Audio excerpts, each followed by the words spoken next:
Just did my report on WESH 2 News and wanted to come on to our social media channels, talk more about our 2022 hurricane season forecast, and answer any questions that you might have.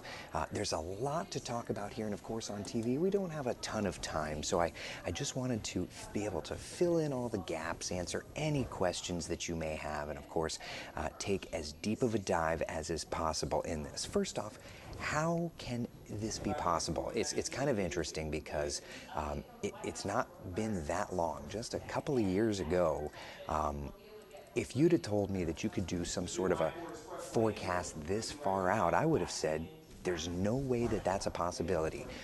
But it is, and it uses the LRC. The overall idea on the LRC is that a weather pattern sets up and then loops over and over and over again, okay?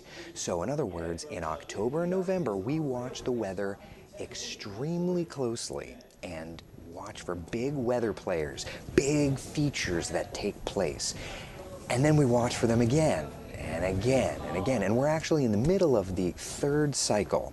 Okay, so we're about a third of the way through the third cycle. So in other words, these weather makers have come through 2 times and are working toward coming through a 3rd time. And we'll get into all that for you in just a couple of minutes. But first, before we go any deeper into the depths, let's just talk about what we've been studying. During the months of October and November, there were 5 areas of low pressure that we watched, and low pressure is storm systems. So there have been 5 storm systems that we've tracked that really stood out as major players in that time in that time frame. That's October, November. Then December, January, we started watching, even into February, we started watching them looping around again and observing kind of the versions, how they've adjusted. Maybe some are a little stronger, maybe some are a little weaker, but we've watched and tracked them closely. Those are those areas of low pressure. So based on that, we've highlighted these 2 spots as hot spots. Now, what is a hot spot? A hot spot means these areas have a higher than average likelihood of tropical landfall this hurricane season, right? The first hotspot is right here in the Florida Peninsula, which is, it's never fun. And as I just said on TV just a couple of minutes ago, I thought Florida's always a hot spot. Not really. As a matter of fact, if you go back to 2022,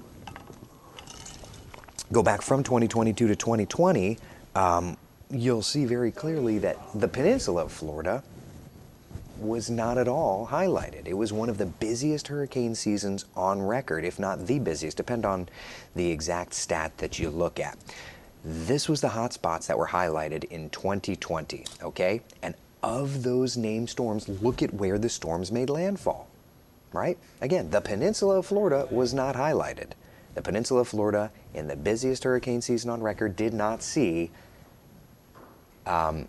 a landfall, okay? Tina says hotspots are areas that are under higher risk every single year. Wrong. Nice try, though. What are the chances we get hit by a willy willy? They don't call them that here, of course, but that's a good one.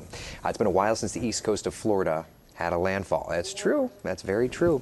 So, hotspots. Yeah, these are the hotspots that we are calling for. Why is that? Let's go storm by storm. I want to take you storm by storm by storm and show you the 5 players as to what made us highlight these 2 zones. Let's start with October 7th, 8th, and 9th. A little storm system formed off the east coast of Florida. And then as it moved away from us, it approached coastal Carolinas. There it is in its first cycle, October 9th. You could see it really deepening as it's crossing through, kind of right in there. You see that there? Yeah. So because of that, we're highlighting the coastal Carolinas. And not only are we highlighting the coastal Carolinas, but we're also indicating that late June and late August are the time frames when these areas are at most threat, or at least are at the point where we have to really watch for tropical activity, late June and late August. Now, what's more interesting is that right as that storm system started lifting to the north, just a couple of days later, an area of low pressure formed out near the Bahamas and got awful close to Florida. Here's a look at that satellite imagery, and you can see it right in there, kind of spinning, all of that moisture funneling up. Because of that, we're highlighting the east coast of Florida, and it's the exact same thing off the east coast, late June and late August. Good evening to you. Hope you're doing well. It's so are we expecting multiple landfalls this year? Well, you know, Vicky, you have to understand, long-range forecasting is a little more broad strokes. We can only look for these hot spots. At this point, we don't have the technology to be able to say there's going to be this many and this many and that many. We're just looking at the broader patterns, that sort of thing, okay? So based on that storm system out over the Bahamas, late June and late August are hot spots to watch for. Then, and this is, I think, the most interesting of the whole lot, okay? Storm system out in the Gulf of Mexico formed around November 6th, crossed over the peninsula, and moved away from us. Here it is as it was moving through. This is what we called, lovingly, the Floreaster. You could see it there as it had kind of developed over the Gulf and moved out across the peninsula. Here it is again, doing the exact same thing, moving away from Florida, January 13th. So because of that, we're highlighting especially the west coast, but kind of secondary area on the east coast in case it approaches on the different side. Mid-May we'll have to watch this. And what's actually interesting is that this is going to cycle mid-March. So mid-March we're going to be watching a storm system around the 12th, the 13th, and the 14th. The models are already picking up on it. That's this part of the pattern cycling through. And then mid-May we'll watch it. Does that become tropical in nature or not? We'll have to wait and see how that plays out. And then late July, I think, is going to be probably a little peak. And then late September, it'll cycle back through. All this, by the way, is available inside WESH.com and the WESH 2 mobile app. So you'll be able to get all of this information, mark your calendars, and all of that fun stuff. Then October 24th, 25th, 26th, watched a storm system from the Bahamas kind of lift up and work up the coastline. And I would say, while it's not a hot spot, it's definitely a secondary area that we're going to have to watch closely. Jersey through about the Cape up there in New England. All right? Early to mid-July, early to mid-September. Those two time frames are going to be the kind of focal points there, right? Have to watch that closely. Again, not a major concern, not a major indicator, but there's a little something there that we'll have to watch for. Then take a look at it as it moves kind of through, what is that? Okay, yeah. So you can kind of see it on the right-hand side there, how it really starts organizing itself as it lifts up to the northeast United States. Last but not least, November 27th, little storm system developed off the coast of Brownsville, Texas, Mexico. Look at it here in November. Didn't do a ton. There was some moisture there, nothing all that well organized, but look at it on its second feature. That one was much clearer, formed that area of moisture, and it kind of worked off toward the east. That is the reason why we're saying, while not a highlight, definitely something to watch, an area of interest, early to mid-June and mid-August. So all said and done, here's kind of the four areas. Area of interest, Texas, Louisiana, area of interest in New York, New Jersey, through New England, but the two main areas are going to be Florida and coastal Carolina. Definitely going to be something interesting to track. Yeah. All right. So with that said, any questions you may have, any questions, comments, concerns, would love to answer all of those. Wanda says, love your weight loss, but you look sloppy on TV. I was told that when I weighed almost 300 pounds too. I guess I just can't make everybody happy. Oh well. Alyssa, prepare for the worst, but expect the best. That's true. You know, that's why we do these forecasts, because the whole idea here is to try and just make sure everybody knows what's going on as best as we can. Yeah, that's it. Juan says those in the Carolinas need to prepare as soon as possible. I would say, you know, everybody in the tropics needs to prepare as soon as is possible, but you know, those two highlighted areas have a I would just say more of an idea that we need to watch. Now, Dave's asking how many names for this year. So when it comes to that, looking at all the patterns, this is kind of interesting. We're actually forecasting a near average season, meaning 14 named storms, 7 hurricanes, and 3 major hurricanes. So yeah, not expecting a busy. And one of the ways that we came to that conclusion is kind of a super nerdy thing, but we're on back-to-back La Nina seasons. What we've noticed is after back-to-back La Nina seasons, the third year afterward is usually quite calm, is usually quite normal. Case in point, let's just use this 30-year average, okay? Based on having 2 La Nina seasons going into a third season, there are 4 examples of that in the last 30 years. And what we noticed, if you look at ACE, the ACE number kind of tells the story. Of an average season, you have an ACE level of 122.6. Okay?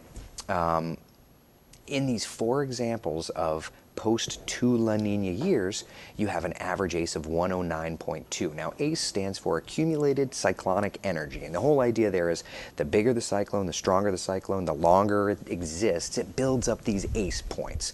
So that's a way to just look and see how much tropical energy existed. So the overall tropical energy is lower than average, we'll say. So based on that indicator, based on kind of some other longer range things, we've come to the idea that we would have about a near average season. The last few years have been terribly above average. We used every name in the book last year. We used every name in the book and then went into the Greek alphabet the year before.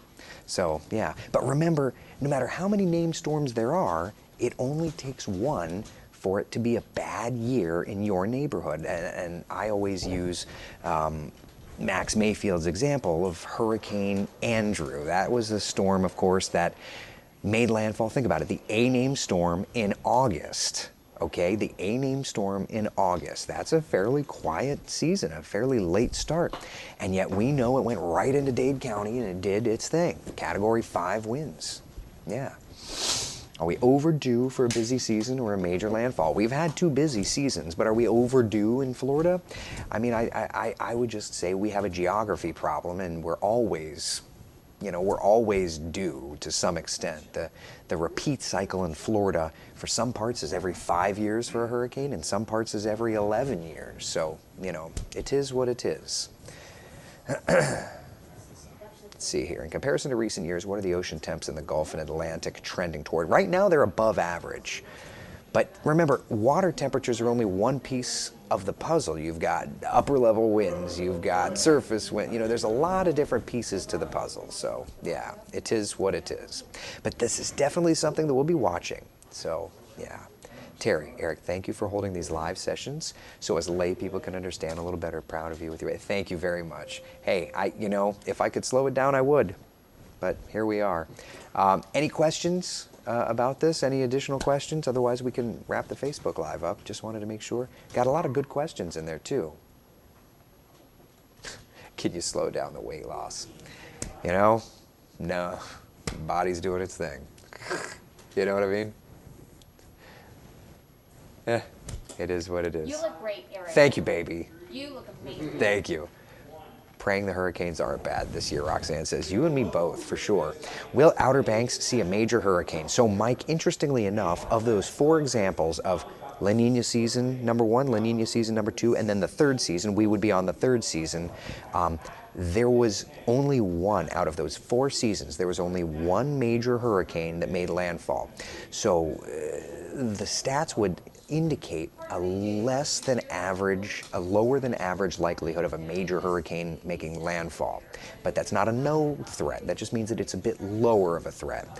I would, at this point, can I say that the Outer Banks is going to get a major impact? No, but I could say that the pattern is favoring the Outer Banks to have tropical activity. That's what we can do. Remember, long-range forecasting is more broad strokes. We can't get any deeper than that.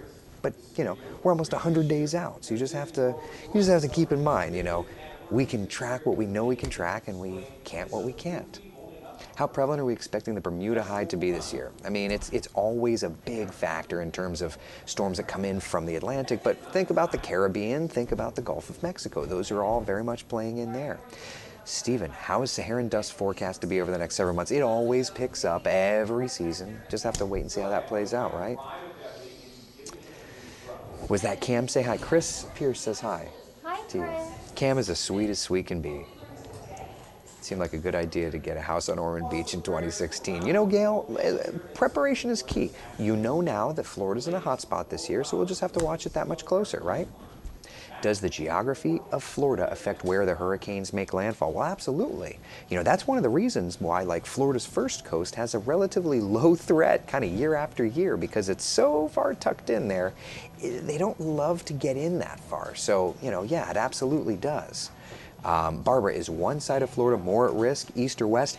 If I had to call it, I would say that the Flor'easter is the predominant, the signature part of this current weather pattern, okay? And each time the Flor'easter came in from the Gulf Coast. So I would say from the Sun Coast down through southwest Florida, I would probably say the West Coast. But then again, this feature here, the October 11th storm system, you know, it was another clear indicator. So, you know, I would say if I were to have to go with one versus another, I would say the West Coast maybe, but frankly, there's 2 out of 3 of the main indicators put Florida in there. So for me, Florida is kind of the big target for possibility this year. And I don't say that with a smile on my face. It's like the least favorite thing I get to say. Seriously. How severe is the storm in March? The models are just keying into it. It just looks like a good storm system. But about the 12th, 13th, 14th, that's the window where that November 6th storm system will cycle back through. Chris, do you think the Texas low could make it to Florida? Well, sure, but each time that it has cycled through, and when Chris is referring to the Texas low, he's referring to, let me find it. He's referring to this one, the November 27th low. Each time it kind of peaked right around Texas, Louisiana, and then started fading awful quickly. So, if it does, I don't think so. The energy seems to be held in Texas and Louisiana. So, yeah, I would say I'm not all that concerned with it. Could it happen? Sure. I mean, Mother Nature has a mind of her own, you know. Chance to hit the Bahamas. I mean, Tammy, I'm not putting the Bahamas in the forecast, but a lot of those, if you look at these lows, they, 2, 3 of them were off of our east coast. The third one, 2 of them were off our east coast. I would say yes, there's a high likelihood that the Bahamas will have a little bit of fun, or a lot of bit of not fun. Don, we love how you keep us informed with weather and everything else. Don, thank you very much. Don't ever want another Michael in the Panhandle. Ironically, Pam, remember I was telling you about out of those 4 examples of 2 La Nina years, then you get into the 3rd year post La Nina being quieter. Michael was the one major hurricane that hit in that time frame, so kind of interesting. Chris says, I literally have your dates marked in my calendar. Very good, very good. Chuck, how can you set these dates? That's a great question. That is a great question. So how does the LRC work? So the idea is actually quite simple.